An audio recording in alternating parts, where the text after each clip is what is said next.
So hello guys, what's up, क्या हाल चाल। This is CA Nikunj Goenka, your tax mentor. And yes, आज अपने discuss करेंगे सीएमए फाइनल स्टूडेंट्स के लिए पेपर नंबर 19 इनडायरेक्ट टैक्स का मॉडल क्वेश्चन पेपर, जो कि इंस्टीट्यूट ने जून 2024 के लिए रिलीज किया है।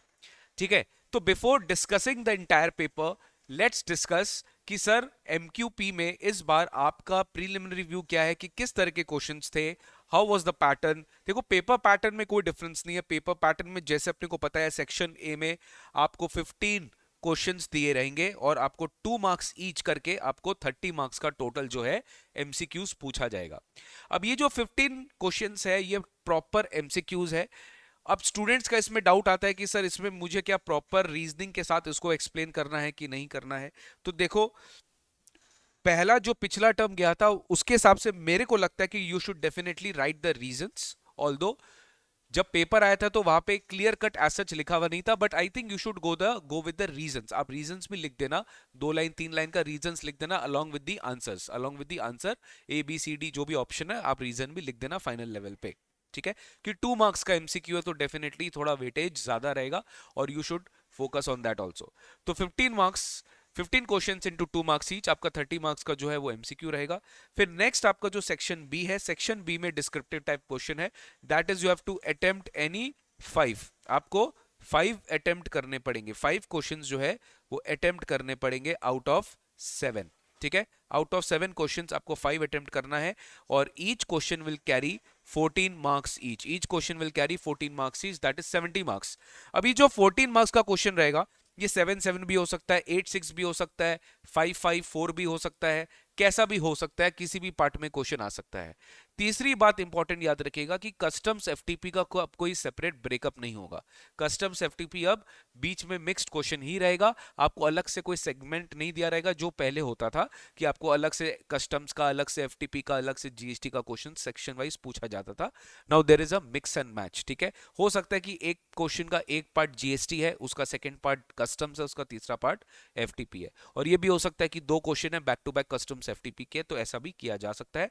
इसमें ऐसा कोई स्ट्रिंजेंट रूल नहीं है। देखो, पेपर ये जो है, पेपर तो इजी है, stand of the paper is simple, but इससे ये नहीं पता चलता कि आपको ऐसा ही क्वेश्चन एग्जाम में आएगा। आपको definitely model question paper practice के लिए दिया जाता है, सो दैट आपको एक तरफ पता चले कि how you are have to solve the paper. तो आप पेपर सॉल्व करिए, सेट 1 आया, I am very sure set 2 भी बहुत जल्दी आ जाएगा। ऑल दिस की आंसर्स अभी तक आई नहीं है जिस दिन मैं ये वीडियो शूट करके आप लोग को अपलोड करके दे रहा हूँ, बट जब भी ये आंसर आ जाएगा, आपसे रिक्वेस्ट है कि आप एक बार आंसर्स जो है वेरीफाई कर लीजिएगा, बिकॉज इंस्टीट्यूट कभी कभार कुछ एजम्पशंस लेके हो सकता है अपना एक दूसरा आंसर कर सकता है। बट मैं अपने हिसाब से जो मेरे बेस्ट पॉसिबल आंसर है वो मैं आपको यहाँ पर दे रहा हूँ। ठीक है, तो आई रिक्वेस्ट यू कि ये वीडियो आप तब देखिएगा जब आप पूरे खुद से ये क्वेश्चन को इंडिपेंडेंटली सॉल्व कर लिए हैं, उसके बाद आप ये वीडियो को देखिएगा।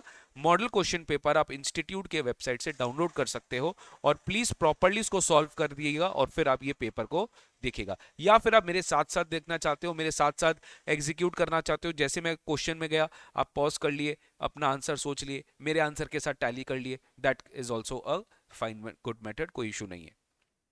बट मैंने टाइम सेव करने के लिए आपके लिए पेपर मैंने पहले ही सॉल्व कर लिया है, और फिर अभी मैं आपके साथ ये आंसर्स जो है डिस्कस कर रहा हूं। चलिए, सेक्शन नंबर ए में आते हैं। एमसीक्यूज है पहला, 15 मार्क्स का एमसीक्यूज। अगर आपको प्रॉब्लम होता है कि एमसीक्यूज कैसे अपने को सॉल्व करना है, sir how to, what is the best strategy to attempt MCQ, तो मैंने उसके ऊपर एक अच्छा वीडियो बनाया है, रिसेंटली पोस्ट किया है, जरूर उसे देखिएगा। आपको बहुत फायदा मिलेगा कि आपको एमसीक्यूज जो है वो कैसे अटेम्प्ट करना है। तो पहला क्वेश्चन आपकी स्क्रीन पे ये रहा, flow of consideration is not a mandatory requirement under supply in case of all these activities. Consideration जो है वो मैंडेटरी नहीं है under supply in case of imports. क्या इंपोर्ट में कंसिडरेशन मैंडेटरी नहीं है? नहीं सर, ऐसा नहीं है। बिजनेस मैंडेटरी नहीं है सर्विसेज के लिए, import of services. Activities specified under schedule 1, yes, these are, there are 4 activities without consideration भी सप्लाई आप कर सकते हैं। बोथ की none of the above, correct answer is B. What is the threshold limit of turnover in the preceding financial year for opting to pay tax under composition scheme for states other than special category states? Special category states छोड़कर अगर आप turnover का limit पूछ रहे हो तो इसका answer होगा क्या? 150 lakhs, that is 1.5 CR. तो correct answer is option number D. Mr. A has started intra-state supply of services from Delhi, he is required to obtain registration if his aggregate turnover exceeds this during a financial year. अगर आपकी aggregate turnover cross कर जाती है एक limit को, तो कौन सी limit है सर? अगर ये सर्विसेज दे रहा है, वो भी दिल्ली से दे रहा है, तो इसकी लिमिट हो जाएगी 20 lakhs. तो एग्रीगेट लिमिट टर्नओवर है 20 lakhs. Levy of GST on priority sector lending certificates, आपको याद होगा हमने सेक्शन 9(3) में गुड्स का, नोटिफाइड गुड्स में पीएसएलसी पढ़ा था कि एक रजिस्टर्ड पर्सन से अगर पीएसएलसी परचेज करेगा तो in that situation PSLC recipient will be liable to pay tax. तो ये reverse charge mechanism, that is option number B में, ये टैक्सेबल हो जाएगा. Which of the following deductions is allowed from the value of the imported goods wide the rule number 7? ठीक है, अगर आपको याद होगा कस्टम वैल्यूएशन रूल्स हमने पढ़ा था, rule number 7 deductive value method. Deductive value method क्या होता है कि आपने गुड्स इंडिया में सेल किया, इंपोर्टेड गुड्स को आपने इंडिया में सेल किया. अब जब आप गुड्स इंडिया में सेल कर रहे हो तो उस सेलिंग प्रोसीड से आपको गुड्स की वैल्यू इंडिया में आपने जिस वैल्यू पे इंपोर्ट किया था, that is value at the place of importation, you need that value. तो ये वैल्यू आप कैसे निकालेंगे? डिडक्टिव वैल्यू मेथड के बेसिस पे. तो गाइज मुझे बताओ, आपने गुड्स इंडिया में इंपोर्ट किया, आपने उसको क्लियर कराया, आपने पोस्ट इंपोर्टेशन कुछ कॉस्ट इनकर किया, आपने फिर उसको गुड्स मार्केट में सेल किया. तो मुझको बताओ, अगर आपने गुड्स, आपको पता है कि गुड्स आपने जो मार्केट में सेल किया, उस सेलिंग प्राइस से अगर अपने को डिडक्टिव कुछ डिडक्शंस माइनस करके अपने को अगर ट्रांजैक्शन वैल्यू निकालना है तो अपने क्या माइनस करेंगे? Commission on sales in India. ध्यान दो, यहां पे क्या लिखा है? Transport from foreign port. Foreign port मतलब जब आप इंपोर्ट किए थे, ध्यान से सुना, जब आप इंपोर्ट किए थे तो फॉरेन पोर्ट से जो आपने ट्रांसपोर्टेशन किया था, वो वाला जो फॉरेन, जो आपका ट्रांसपोर्टेशन चार्जेस है, वो ये बात कर रहा है. तो गाइस आपको पता होना चाहिए, जब आप क्लियर कराते हो तो क्लियर करने के बाद का जो खर्चा है, that is post importation. Transportation तो पोस्ट इंपोर्टेशन नहीं हुआ, वो तो प्री इंपोर्टेशन हुआ. तो ये वाली चार्जेस यहाँ पे लेस नहीं होगी. बट हाँ, commission on sales in India ये लेस होगी क्योंकि आपने पोस्ट इंपोर्टेशन कॉस्ट इंकर किया है. बोथ ऑफ द अबव कि नन ऑफ द अबव? तो correct option is option number A. लेकिन यही बोल देता ट्रांसपोर्टेशन फ्रॉम इंडियन पोर्ट, तो आपकी आंसर चेंज हो जाती. इंडियन पोर्ट से अगर ट्रांसपोर्टेशन कॉस्ट इंकर हो रहा है तो डेफिनेटली वो आपको लेस करना पड़ेगा while computing the value of the goods under rule number 7. Next आता है 6. In case proper officer checks the goods in movement. Movement में अगर गुड्स की चेकिंग होती है, then what document shall be required apart from the delivery challan. Delivery challan आपको चाहिए, वो तो आपको एनीवेज चाहिए अगर आपकी कोई मूवमेंट हो रही, even other than supply, to satisfy the proper officer where the value of the goods exceeds 50,000. तो गाइज आपको याद होगा ई वे बिल रूल नंबर 138 के हिसाब से, इफ कंसाइनमेंट वैल्यू एक्सीड्स 50,000 तो E way bill is required to be furnished, चाहे वो सप्लाई हो, चाहे वो any reason other than supply हो, चाहे inward supply from unregistered person हो, वहां पे ई वे बिल मैंडेटरी है, required to be issued. Mr A entered into a contract with Mr B and agreed to make the payment by 30th September 2023. Mister B ने क्या किया? वो agree कर गए कि वो पेमेंट करेंगे 30th सितंबर तक. If the payment is not made in the time then he will pay the late fee at the rate of 200 per day. ही शैल मतलब कॉन्ट्रैक्ट था कि उसको पे करना पड़ेगा, ठीक है. But no payment of the late fee has been made so far. But उसने अभी तक लेट फीस रिसीव किया नहीं है. तो what shall be the time of supply in respect of the late fee? बहुत ध्यान से आपसे पूछ रहा है कि लेट फीस पे टाइम ऑफ सप्लाई क्या होगा. तो अपने सेक्शन 12 में पढ़ चुके हैं, सब सेक्शन 6 में पढ़ चुके हैं कि time of supply of the late fee delayed payment of consideration will be the date on which I receive the interest और लेट फीस और डिलेड पेमेंट. तो यहाँ पे रिसीव ही नहीं हुआ है सर, तो यहाँ पे इसकी टाइम ऑफ सप्लाई नहीं आएगी. तो option number C is the correct answer. Is it mandatory to capitalize the capital goods in the books of accounts? अगर आपने capital goods का definition पढ़ा तो आपने पढ़ा होगा तो capital goods means those goods which are capitalized in the books of accounts and used in the course or furtherance of business. तो बिना capitalize किए आपका वो goods capitalized goods capital goods नहीं माना जा सकता. तो correct answer is yes. Is there any threshold limit for applying the provision of section 52? 51 तो TDS है, 52 टीसीएस है. क्या टीसीएस कलेक्ट करने के लिए ई कॉमर्स ऑपरेटर को बोला गया है कि इतना रुपया का सप्लाई तुम्हारे थ्रू होगा तभी तुमको टीसीएस कलेक्ट करना है? नहीं सर, टीसीएस के लिए कोई लिमिट नहीं है. टीसीएस के लिए कोई लिमिट नहीं है. टीसीएस के लिए बल्कि नोटिफाइड सप्लाईज है. अगर आपको याद होगा, जिस सप्लाईज पे सेक्शन 95 लग गई, यानी e commerce is liable to pay GST under 95, तो उन सप्लाईज पे सेक्शन 52 नहीं लगेगा। बाद बाकी जितने भी सप्लाईज है जिसपे 95 नहीं लग रहा है उसके ऊपर सेक्शन 52 लगेगा। यानी सेक्शन 52 लगाने के लिए, टीसीएस कलेक्ट करने के लिए ई कॉमर्स ऑपरेटर के ऊपर कोई भी तरह का थ्रेशोल्ड लिमिट नहीं है। करेक्ट आंसर क्या है? No such limit is prescribed, tax is always required to be collected if the conditions envisaged under section 52 are met. लेकिन अगर आप मेरे को याद करो टीडीएस का, अगर आप मेरे से पूछेंगे, अगर आप मेरे को टीडीएस का पूछेंगे तो टीडीएस में सेक्शन 51 के हिसाब से आपकी जो लिमिट है वो 2.5 लाख है। अगर आपका जो पेमेंट है अगर वो 2.5 लाख से ज्यादा हुआ तो डेफिनेटली आपको टीडीएस डिडक्ट करना पड़ेगा, बट एज सच टीसीएस में एज सच कोई रिक्वायरमेंट नहीं है। Due date of filing GSTR 7 is what of the succeeding month? GSTR 7 हो गया आपका टीडीएस का रिटर्न, टीडीएस रिटर्न हो गया 10th of the next month, तो अगले महीने की 10 तारीख तक आपको जीएसटीआर 7 फाइल करना पड़ेगा।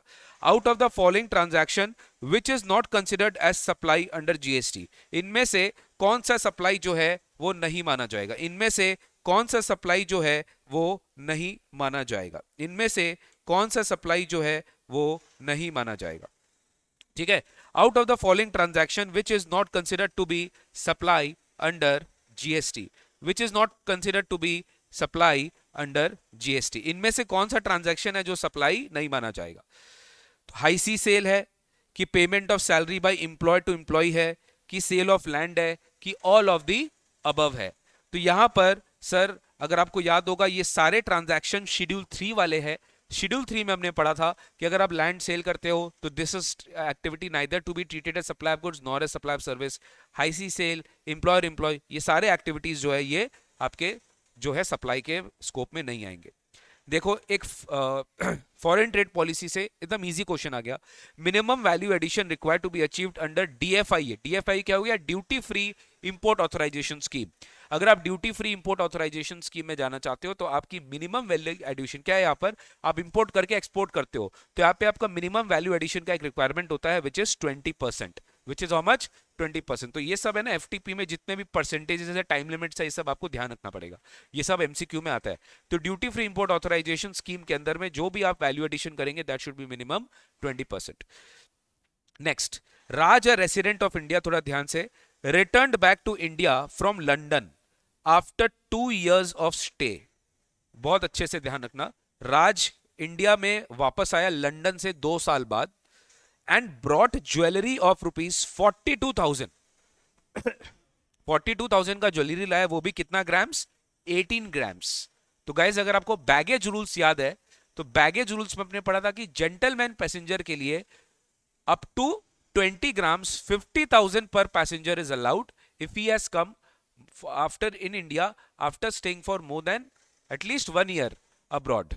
तो यहाँ पे तो 2 साल बाद आया है और ये 20 ग्राम से कम ला रहा है और इसकी वैल्यू भी क्या है? 50,000 से कम है। तो क्या इसके ऊपर कोई कस्टम ड्यूटी लगेगा? The answer is no, custom duty will be zero, duty payable will not be applicable because इस पे आपको जीएफए मिल जाएगा और जीएफए मिलने के वजह से जो अलाउंस है, बेसिकली जो ड्यूटी फ्री अलाउंस की लिमिट है वो 42,000 जो इसने किया है, तो 42 माइनस 42 पे बैगेज जो है पूरा जीरो ड्यूटी लग जाएगा इसमें।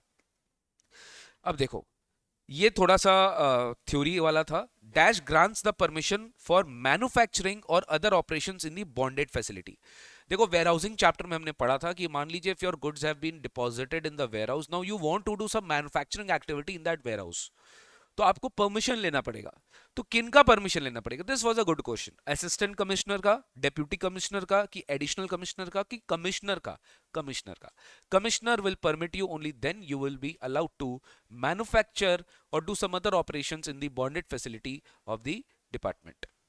नेक्स्ट, ये एक उससे क्वेश्चन आ गया था एसईजेड वाले रूल्स से। In case SEZ developer submit the proposal to the state government for the SEZ approval. मान लो एक डेवलपर है, उसको एसईजेड अप्रूवल, एसईजेड के डेवलपर डेवलप करने के लिए उसको अप्रूवल चाहिए, then the state government will forward the proposal to the board of approval along with its recommendation.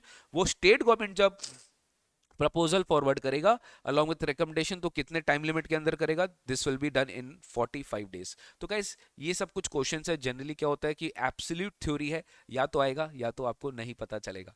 तो you should definitely I think ये जितने भी क्वेश्चंस है ना, ये सब इंस्टीट्यूट के मैथ से क्वेश्चंस है, तो इंस्टीट्यूट के मैथ को अपने को ब्लाइंडली फॉलो करना है।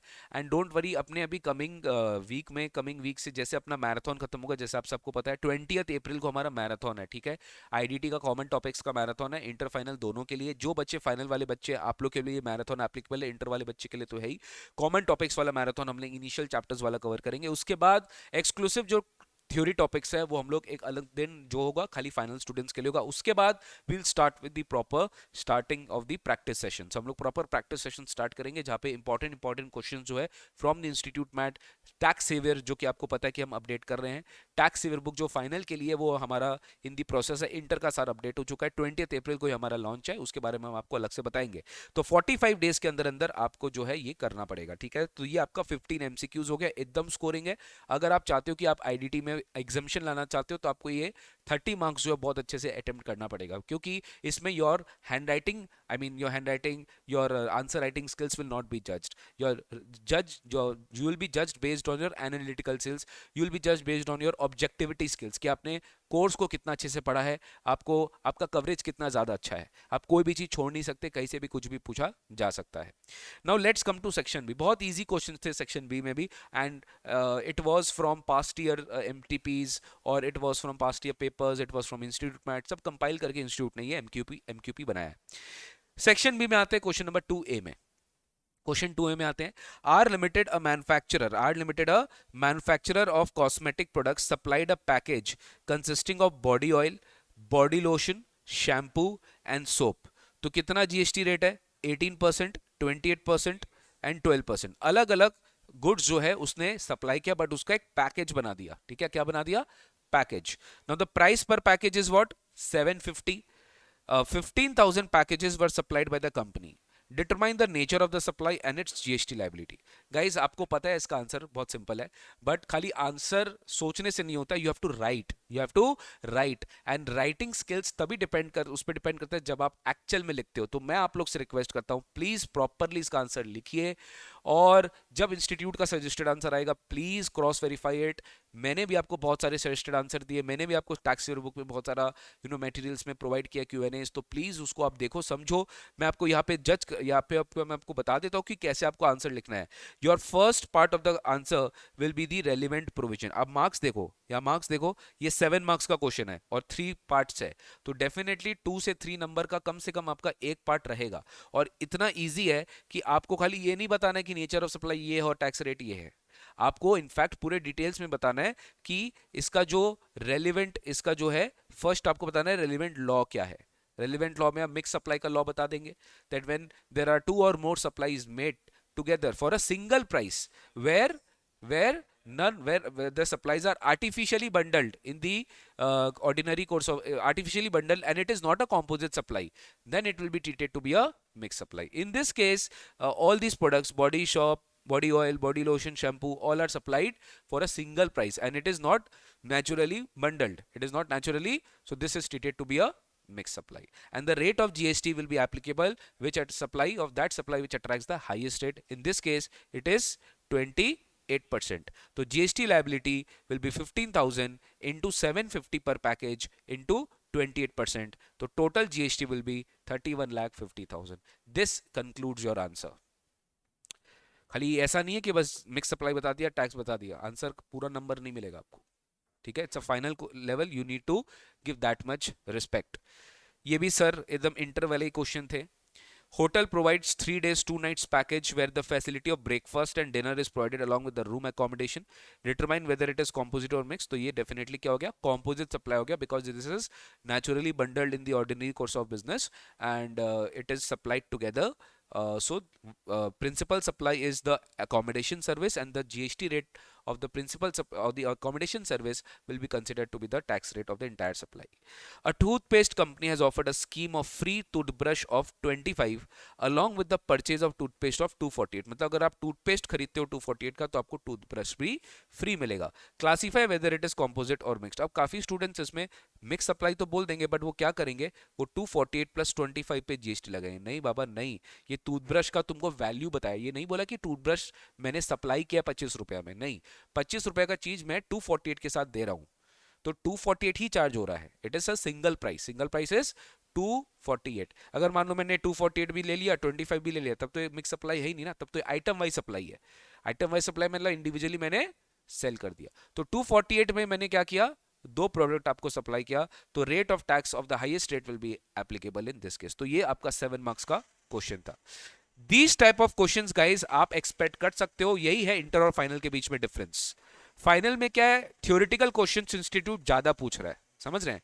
थ्योरेटिकल मतलब आपको थोड़ा सा शॉर्ट नोट हो गया, पैराग्राफ फॉर्म हो गया, केस स्टडी थोड़ा कम है, पैराग्राफ फॉर्म थोड़ा ज्यादा है, just to see whether you know this और नॉट.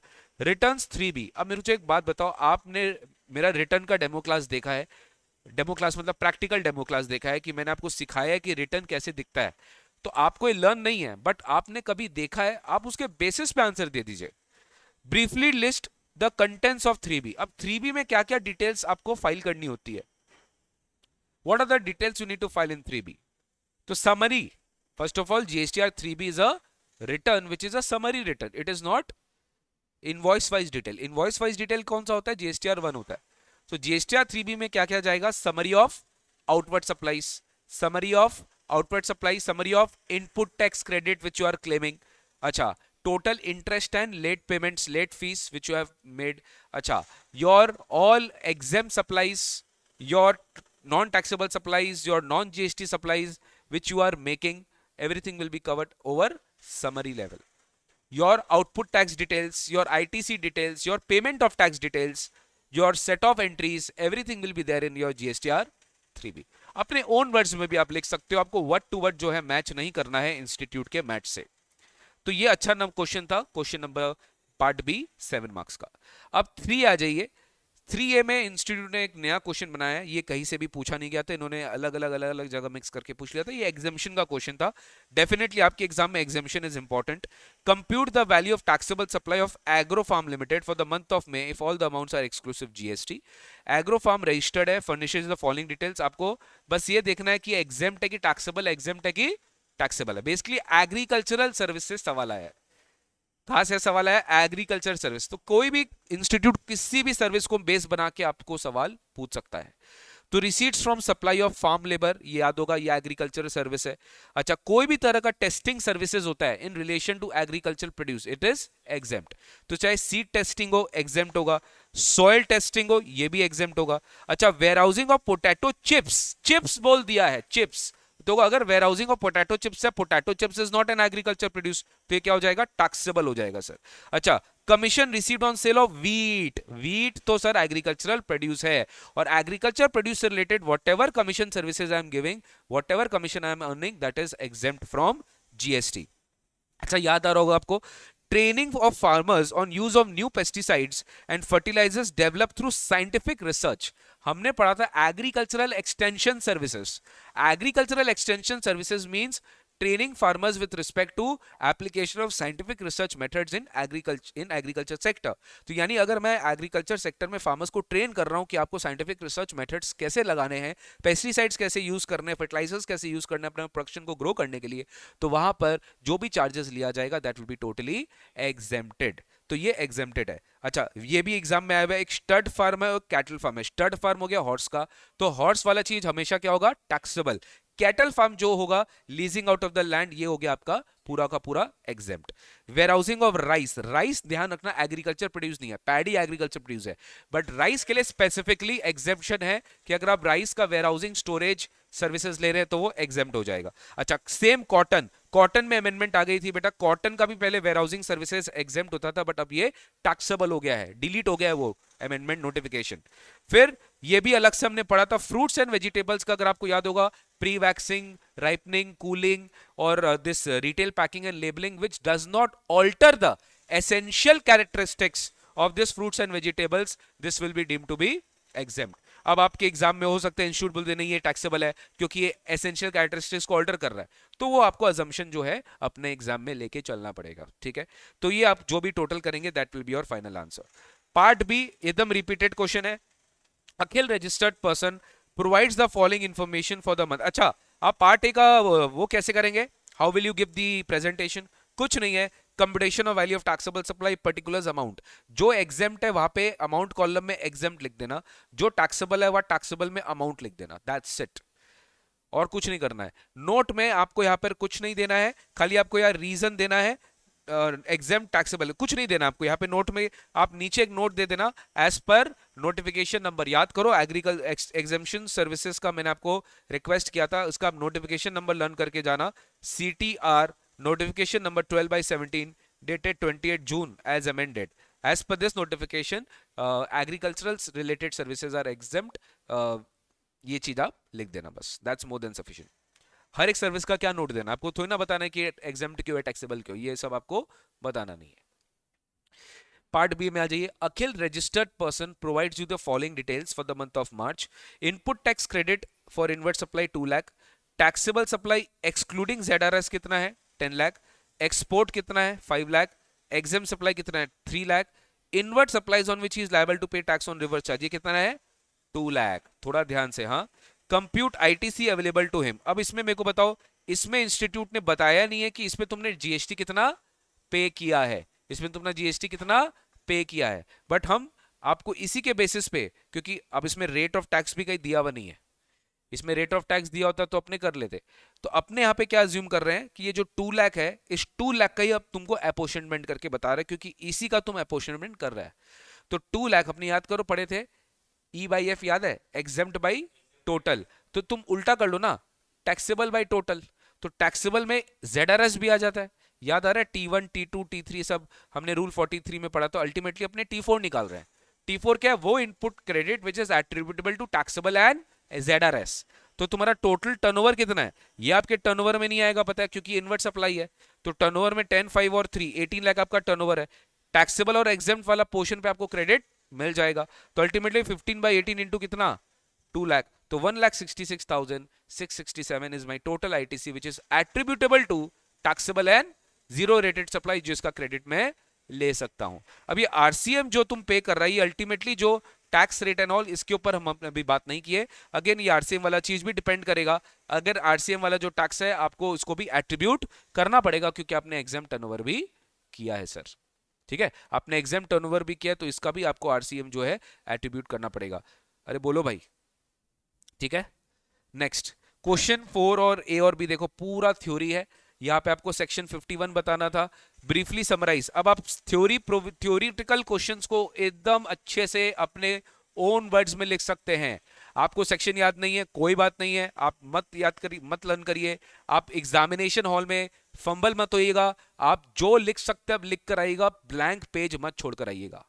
आपको जो आता है TDS में, कंपल्सरी रजिस्ट्रेशन लेना होता है, रिटर्न फाइल करना होता है, they are asking you to summarise whatever you know about TDS। हाँ, अपने ओन वर्ड्स में लिखिए आप, as per section 24 any person who is required to deduct TDS is liable to take compulsory registration. दूसरा, you can say about returns that any person who is taken registration under registration as a TDS deductor need to file GSTR 7 by 10th of the next month, and also he needs to pay the TDS to the credit of the government by before due date of filing return। फिर आपको ये बताना पड़ेगा कि TDS किसके ऊपर applicable है, that any department of central government or local authority or public sector agency are notified persons and they are required to deduct TDS on payments when the contract value exceeds 2,50,000। फिर आप उसमें ये बता सकते हो कि जब आप कॉन्ट्रैक्ट वैल्यू देखते हो तो कॉन्ट्रैक्ट वैल्यू में इंक्लूडिंग GST होता है कि एक्सक्लूडिंग GST होता है, एक्सक्लूडिंग GST होता है, उसमें आप 2,50,000 में टैक्स को इंक्लूड नहीं करते हो, जो कि GST चार्ज होता है। जो भी आपको याद आ रहा है TDS, यही है फाइनल में इसी तरह के क्वेश्चंस आपके एग्जाम्स में पूछे जाते हैं। क्लियर है। फिर देखो OADAR पूछ लिया, एक्सप्लेन OADAR सर्विसेज। तो यू नो OADAR सर्विसेज में एलिमेंट्स होता है, आपको याद होगा इलेक्ट्रॉनिक सर्विसेज भी OADAR सर्विसेज है, cloud storage, online gaming, digital data storage, OTT movies content, supplies of gaming, फिर आप देख लो supplies of any platform, whatever, these all are deemed to be OADAR services। OADAR services में अपने पढ़ा था online information database access retrieval services which is impossible to give without in the absence of internet technology और internet, ठीक है, वो without internet दिया ही नहीं जा सकता। तो ये आपको एक्सप्लेन, इसमें आपको थोड़ा कीवर्ड ध्यान रखना पड़ेगा। Impossible to give in the absence of information technology, delivery is given over internet. आपको याद होगा इस बार अमेंडमेंट आ चुका है कि सर जो था कि ऑटोमेशन है, वो ऑटोमेशन वाला पॉइंट हट चुका है। ठीक है, क्योंकि automation is a very fact based exercise. कितना परसेंट ऑटोमेटेड है, 90, 80, 70, तो गवर्नमेंट उसको पूरा डिलीट ही कर दिया, और खाली अब दो ही पॉइंट है, डिलीवरी इंटरनेट के थ्रू होना चाहिए, and it is impossible without the IT. IT के बिना वो सर्विस देना पॉसिबल नहीं है। ठीक है, अच्छा फिर आपको अचानक से 95 देखो पूछ लिया यहाँ पे, few services which are notified under 95। तो 95 याद है आपको, transportation of passengers by radio taxi, maxi cab. ठीक है, फिर अभी नया अमेंडमेंट आया, transportation of passengers by omni bus. लेकिन जहां सप्लायर क्या है, बॉडी कॉर्पोरेट है, वहां पे तुम्हारे ऊपर ये 95 नहीं लगेगा, अमेंडमेंट है, जैसे रेड बस वाला। फिर क्या था, hotel accommodation services except whether supplier is registered और liable to be registered under 22(1), याद आ रहा है, होटल अकोमोडेशन सर्विसेज, या housekeeping, plumbing, carpeting services except when the supplier is liable to be registered in 22(1). और लास्ट में क्या था, restaurant services except when it is provided at a location at a specified premises. ठीक है, तो ये आपको ध्यान रखना पड़ेगा। 95 का नोटिफाइड सर्विसेज पूछ लिया, आपके एग्जाम में आ सकता है ऐसा सवाल। जब एमक्यूपी में आया है तो आपके एग्जाम में भी इतना तो आ ही सकता है, बेर मिनिमम।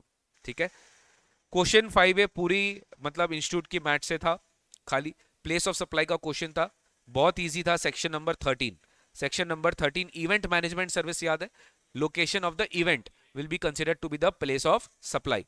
तो होगले, मिस्टर होगल, एन इवेंट ऑर्गेनाइजर जो सिंगापुर में है, undertakes to organize comedy shows of mister Brahmi of Hyderabad and Vadivelu of Chennai, यानी रेसिपेंट्स किधर है, इंडिया में है, तो यार सेक्शन 13 लगेगा, because supplier is outside India, recipient is in India. Comedy shows ये 3 स्टेट में हो रहा है, याद, ये सॉरी, तेलंगाना, आंध्र, तमिलनाडु एंड पौंडीचेरी। ठीक है, पौंडीचेरी में भी ये शो हो रहा है, यानी 4 स्टेट में हो रहा है। पौंडीचेरी भले यूनियन टेरिटरी है, but for the purpose of GST it is considered to be a state. ठीक है, अब कॉन्ट्रैक्ट की वैल्यू आपको पता है 60 करोड़, और आपको पता है number of days her state में कितना इवेंट हुआ है, और सब में रेसिपेंट कौन है। पूछा है determine the place of supply, तो place of supply is the location of the event. तो जो जो जिस जगह पे जो जो इवेंट हुआ है वो उसका प्लेस ऑफ सप्लाई हो जाएगा। वैल्यू क्या होगा सर, वैल्यू हमने पढ़ा था, if there is a total value of the contract, contract value will be apportioned based as given in the contract. तो यहाँ पे नंबर ऑफ डेज दिया हुआ है, तो based on the number of days का ratio the place of the value will be distributed. Person liable to pay, very very important, person कौन GST pay करेगा सर, यहां पर सप्लायर कहां पे है, इंडिया के बाहर है, और रेसिपिएंट किधर है, इंडिया में है। तो कुछ याद आ रहा है, 5(3) IGST act, any person supplier outside supplying, supplier is outside India supplying any service to any person in India other than non taxable online recipient. तो नॉन टैक्सेबल ऑनलाइन रिसिपेंट नहीं है, तो यहाँ पे जीएसटी जो होगा वो रेसिपेंट पे करेगा, जो भी सर्विस रिसीव कर रहा है।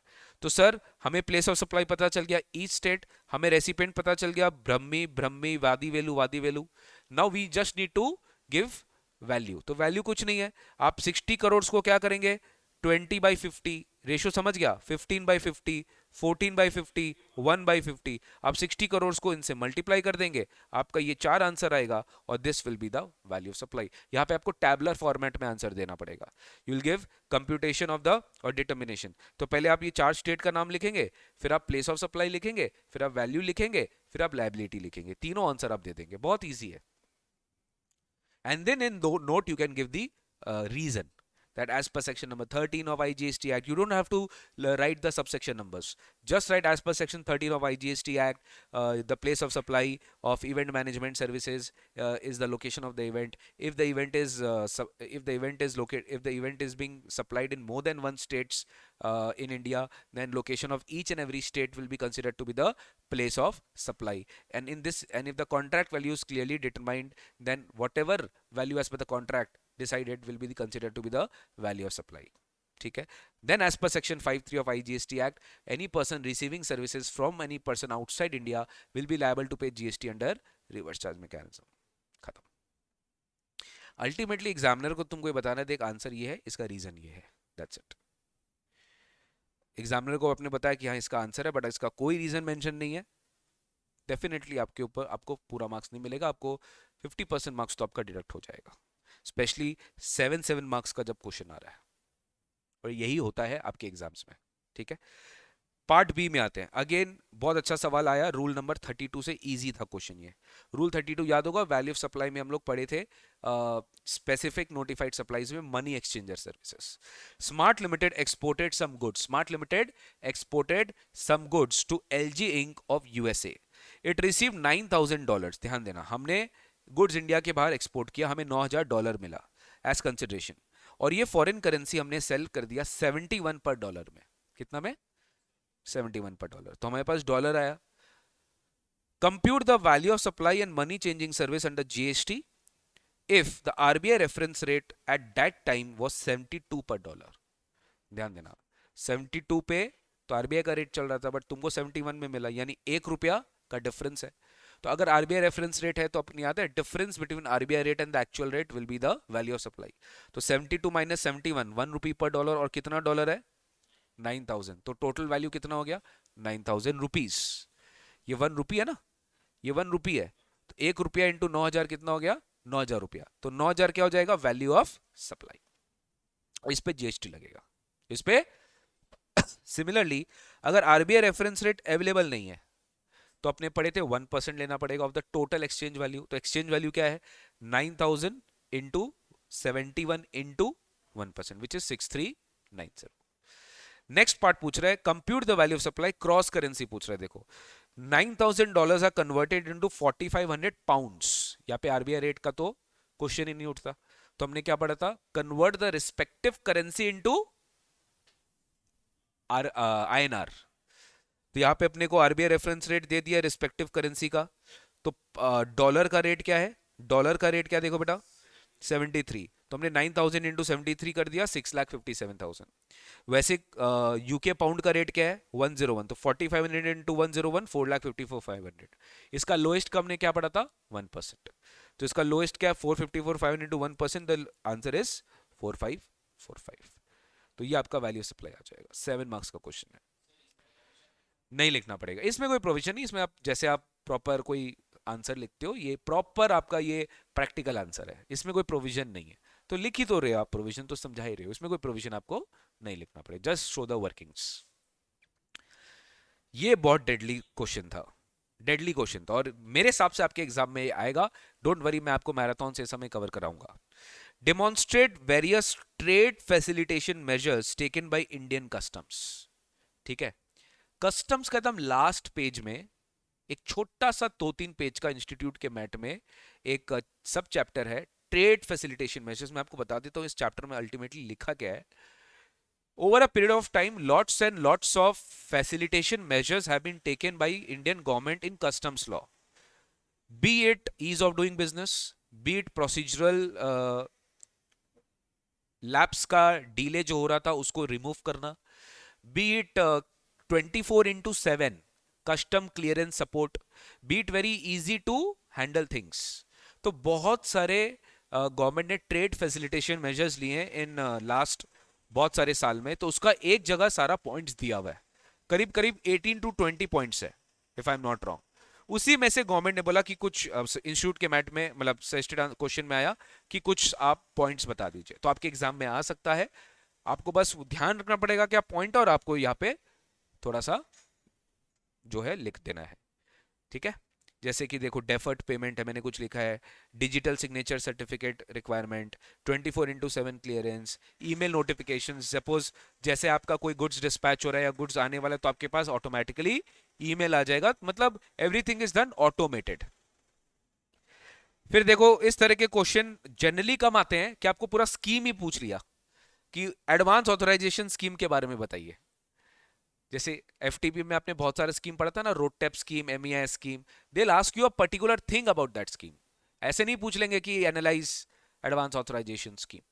ठीक है, बट रोड टैप स्कीम बहुत इंपॉर्टेंट है, उसको अच्छे से पढ़ के जाना, रोड टैप स्कीम। ठीक है, question 7A, brown of foreign origin, ये उसी का होगा बैगेज का, और सेम क्वेश्चन है, फॉरेन ओरिजिन है, ध्यान रखना। फॉरेन ओरिजिन होते ही आपका जीएफए जो होता है वो 15,000 हो जाता है। इंडियन रेसिडेंट, इंडियन ओरिजिन का टूरिस्ट, इनके लिए 50,000 होता है, इनके लिए 15 होता है जो फॉरेन ओरिजिन के टूरिस्ट है। तो Brown of foreign origin has come on a travel visa on a tour in India, he carries with him as a part of baggage क्या क्या? क्या क्या कैरी कर रहा है ये? ट्रैवल सोवेनियर कैरी कर रहा है, अदर आर्टिकल्स कैरी कर रहा है, 120 स्टिक्स। एनेक्शर 1 में क्या है, 126 से ज्यादा, सॉरी 100 स्टिक्स से ज्यादा अगर आप करेंगे तो वो एनेक्शर 1 में है, और एनेक्शर 1 के आइटम्स में 100% ड्यूटी लगेगा, वो बैगेज में नहीं आएगा। फायर आर्म के साथ 100 कार्ट्रिजेस, और each cartridge carries the value is 500 पर कार्ट्रिज। टोटल इसकी वैल्यू कितनी है, 1 लाख। तो सर पहले के करके आते हैं, travel souvenir is not a baggage, it is totally exempted. Other articles ठीक है, ये टैक्सेबल होगा एज अ बैगेज।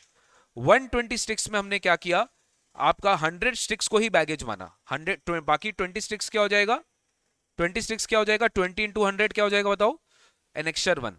ठीक है, तो उसको आपको अलग से लिखना पड़ेगा, articles other than annexure 1, articles as per annexure 1। तो articles as per other than annexure 1 में पहले आपका रहेगा ट्रैवल सोवेनियर, वैल्यू में रहेगा 0। अदर आर्टिकल्स में वैल्यू में रहेगा 1,50,000। यहां पे आप लिखोगे 100 cigarettes, sorry 100 sticks of cigarettes of 100 each, तो यहां पे वैल्यू क्या आ जाएगा, 10,000। फिर आप क्या लिखोगे, आपको याद होगा यहां पे भी सेम गाइस हमने पढ़ा था, 100 कार्ट्रिजेस है यहाँ पे क्या है 100, तो कितना अलाउड है 50 कार्ट्रिजेस तक बैगेज है, 50 से ज्यादा एनेक्शर 1। तो हम क्या करेंगे, जो आपका कार्ट्रिजेस है 100 कार्ट्रिजेस है, तो 100 कार्ट्रिजेस इंटू 500, पहले देखो 100 कार्ट्रिज इंटू 500 कितना हुआ, 50,000। अब तुम देखो तुम्हारा 50,000 ये है, अब यहां पर आप 50,000 के हिसाब से अगर आप कर रहे हो तो 50,000 आपका कार्ट्रिजेस का वैल्यू है, कैसे, 100 इंटू 500। बाकी 50,000 क्या है, फायर आर्म्स, फायर आर्म्स भी क्या है, एनेक्शर 1। तो यहां पे अल्टीमेटली क्या होगा, खाली 50 कार्ट्रिज, तो 50 कार्ट्रिज में आप क्या करेंगे, 50 cartridge into 500 each, which is how much, 25,000। तो आपकी टोटल बैगेज कितने की है, 1,50,000 प्लस 1,50,000 प्लस 10 प्लस 25, टोटल कितना आ रहा है, 1,85,000। इसके अगेंस्ट में आप क्या अलाउ करेंगे, general free allowance, which is how much, 15,000। तो आपका नेट बैगेज वैल्यू कितना आ गया, 1,70,000। इस पे आप कस्टम ड्यूटी कितना देंगे, 38.5%, दैट इज 65,450। पूछा आपसे यही है, लेकिन अलग से आप दिखा भी देना कि custom duty on annexure 1 items, पहला तो ये हो गया 20 स्टिक्स का वैल्यू 20 इंटू 100, प्लस ये हो गया आपका फायर आर्म, फायर आर्म पूरा 50,000 का है, 50,000 समझ गए ना, 100 इंटू 500 50, 1 लाख में से 50 माइनस किया, फायर आर्म पूरा 50,000 का है। अच्छा 100 कार्ट्रिजेस है, तो 50 आपने यहां ले लिया, 50% आप यहां ले लिए, तो 2,000 plus 50 plus 25 give you 50 plus that give you 77,000। इस पे 100% ड्यूटी लगेगा, दैट इज 77,000। ऐसा क्वेश्चन हम लोग एग्जाम में बहुत, क्लास में बहुत बार कर चुके हैं। ठीक है गाइस, नेक्स्ट आओ पार्ट बी में। ये प्रॉपर आपका कस्टम ड्यूटी का क्वेश्चन था, इजी क्वेश्चन था, कुछ खास नहीं है। ABC industries of Mumbai imported one machine through vessel from Japan in the month of November following. देखो आप कस्टम्स देखो, कस्टम अच्छा खासा पूछा है बेटा, लास्ट में एक बार अपने एनालाइज करते कि कस्टम कितना का पूछा है। ABC of Mumbai imported one machine through vessel from Japan in the month of November.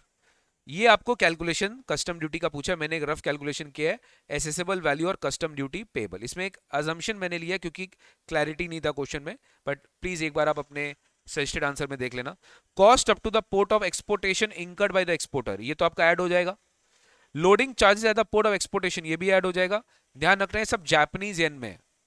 Freight charges from port of export two port of import, ये 10-2 का एडजस्टमेंट है, तो 10-2 अभी ऐड नहीं करेंगे। Following additional amount paid by the importer, देखो ये थोड़ा सा क्या लिखा है, designing charges necessary for the machine paid to the consultancy firm in Delhi. यह मान के चल रहा है कि ये पोस्ट इंपोर्टेशन कॉस्ट है, ये कितना येन का है, 8 लाख येन का है, लेकिन हो सकता है इंस्टीट्यूट उसको ऐड कर दे, assuming that no it was actually decided at the time of import only that we will take this you know machine। तो assumption लिखेंगे तो मार्क्स मिलेगा आपको। हो सकता है इंस्टीट्यूट का आंसर में 8 लाख एडेड हो, मैं पहले ही बता दे रहा हूं, मैंने यहां पे इसमें 8 लाख ऐड नहीं किया है, assuming it to be a post importation activity। Commission paid आएगा 1,25,000 हम ऐड कर दिए, रूल 10(1) का एडजस्टमेंट है। एक्चुअल लैंडिंग चार्जेस का कोई वैल्यू नहीं है। इंश्योरेंस चार्जेस 10(2) में आता है, लाइट्रेज चार्जेस भी आपको याद होगा 10(2) में आता है। तो अल्टीमेटली हमें एफओबी वैल्यू पता चल जाएगा। एफओबी वैल्यू क्या है? 6 lakhs plus 25,000 plus 1,25,000 gives you 7,50,000। This is assuming that designing charges is not included. अब 750 में आप क्या करोगे? आपको फ्रेट दिया है तो फ्रेट ऐड कर देना। आपको इंश्योरेंस अवेलेबल नहीं है तो 1.125% ऑफ एफओबी ऐड कर देंगे। लाइट्रेज चार्जेस हमेशा 10(2) में ऐड हो जाता है एज इट इज बेसिस पे। तो 20,000 ऐड करेंगे, आपको क्या मिल जाएगा? एसेसेबल वैल्यू इन येन। इसको आप किस में कन्वर्ट करेंगे? योर कन्वर्ट करेंगे आप इसको जापानीज येन के रेट में, आईएनआर। इसको कन्वर्ट कर लिए, इस पे बीसीडी ऐड कर दिए और सरचार्ज भी ऐड कर दिए। सरचार्ज क्या है? 10% ऑफ 10%, तो टोटल क्या हो जाएगा? 11%। इस टोटल के बाद आप आईजीएसटी ऐड कर दी, ये आपका आंसर आ जाएगा। ठीक है, मेरे हिसाब से आपके लिए, ऑल्दो ये क्वेश्चन इंस्टीट्यूट के मैथ में था, but this was a very good question. 8A अच्छा सवाल था, प्लेस ऑफ सप्लाई का था। आइए देखते हैं। Chandana traders in Karnataka receives an order from Messrs A Inc in USA to deliver. Chandana traders, assume करो, एक स्टोरी बनाओ माइंड में। चंदना ट्रेडर्स है, कर्नाटका का है, उसने ऑर्डर रिसीव किया किससे? ए इंक इन यूएसए से। मतलब यूएस से एक ऑर्डर आया उसके पास कि उसको डिलीवर करना है 100 cell phones at ODR dealers in Karnataka. यानी फॉरेन का कोई कंपनी मुझे बोल रहा है, मैं कौन हूं? चंदना, कि तुम अपने ही स्टेट में, कर्नाटका में ही तुम किसी को क्या कर दो? गुड्स डिलीवर कर दो। किसके इंस्ट्रक्शंस पे? कुछ याद आ रहा है? Bill to ship to. किसके इंस्ट्रक्शंस पे? किसी थर्ड पार्टी के इंस्ट्रक्शंस पे, जो है यूएस कंपनी। या लिख दिया on application of 10(1)B place of supply USA, बोल दिया कि 10(1)B के हिसाब से हमको पता था location of third person, that is USA. यानी पहला जो इनवॉइस है Chandana to A Inc, Chandana to, इस चंदना टू ए इंक में सप्लायर कौन है? चंदना। अल्टीमेटली रेसिपिएंट कौन है? A Inc. Location of third person is A Inc, that is US. तो यहां पे बेटा प्लेस ऑफ सप्लाई क्या हुआ? ध्यान देना, यहां प्लेस ऑफ सप्लाई क्या हुआ? यूएस। और लोकेशन ऑफ सप्लायर क्या हुआ? कर्नाटका। ध्यान देना, लोकेशन ऑफ सप्लायर क्या हुआ? कर्नाटका। ठीक है, अब तुमसे पूछ रहा है the question arises will this transaction B taxed even if the place of supply is outside India. थोड़ा ध्यान से, यहां पे प्लेस ऑफ सप्लाई किधर हो गया? Outside India. और सप्लायर किधर है? इंडिया में। तो क्या ये ट्रांजैक्शन पे जीएसटी लगेगा? बहुत अच्छा सवाल है। पहले मेरे को बताओ कि ठीक है, यहां पे प्लेस ऑफ सप्लाई भले इंडिया में है, बट एक्चुअल में सोचो बेटा, क्या गुड्स इंडिया के बाहर गया है? नहीं। क्यों? क्योंकि ए इंक ने मुझे ऑर्डर दिया कि किसी लोकल ओएडा डीलर, जो ओडिया डीलर है, उसको गुड्स भेज दो। हमने पढ़ा है एक्सपोर्ट ऑफ गुड्स का मीनिंग क्या होता है? When you are taking goods out of India to a place outside India. और ये एक्सपोर्ट नहीं है, जीएसटी एक्सपोर्ट पे नहीं लगता। This is not that case. In fact interstate supply का डेफिनेशन याद करो, when the location of supplier is in India and place of supply is outside India, it is interstate supply as per section 7 of IGST Act. So this is treated to be interstate supply and IGST will be applicable on Chandana on supplying goods to A Inc. IGST किस पे लग जाएगा? चंदना पे लग जाएगा। तो not treated as exports but LOS in India appears outside India, so interstate supply and IGST will be levied. और इस पे क्या लग जाएगा? IGST will be levied. IGST will be levied. ये first part of the transaction हुआ।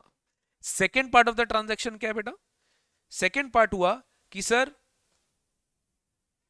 चंदना, चंदना है ये है यूएसए और ये है तुम्हारा ओडीआर। समझ में? हमने ये तो पढ़ लिया। अब आओ, यूएस जब ओडीआर को सप्लाई करेगा, एक्चुअल में सप्लाई तो ये इसको कर चुका है, बट इनवॉइसिंग कौन करेगा? Next transaction A to ODR. हमने यहां क्या पढ़ा था 10(1)C के हिसाब से कि प्लेस ऑफ सप्लाई किधर है? Location of the delivery. Delivery किधर हुआ? ओडीआर का जगह। ओडीआर किधर है? कर्नाटका में। तो यहां पर प्लेस ऑफ सप्लाई क्या है? कर्नाटका। यहां पे प्लेस ऑफ सप्लाई क्या है, कर्नाटका। बट लॉस क्या है, लोकेशन ऑफ सप्लायर, एइंग किधर है, यूएसए। एइंग किधर है, यूएसए। तो लॉस यूएसए में है और पॉस कर्नाटका में। अब इसमें इंपॉर्टेंट चीज है, अब तुम सोच रहे होगा ये इंपोर्ट है, बट ये इंपोर्ट नहीं है। इंपोर्ट के डेफिनेशन में हमने पढ़ा था सप्लायर आउटसाइड इंडिया होना चाहिए, प्लेस ऑफ सप्लाई इंडिया में होना चाहिए, रेसिपिएंट इंडिया में होना चाहिए, वो इंपोर्ट ऑफ सर्विसेज में पढ़ा था। ये गुड्स है, गुड्स में हमने पढ़ा था bringing goods into India from a place outside India. But ये तो इंडिया के बाहर आया ही नहीं है, इंडिया, ये तो इंडिया से इंडिया में ही गया है, तो इंपोर्ट नहीं है।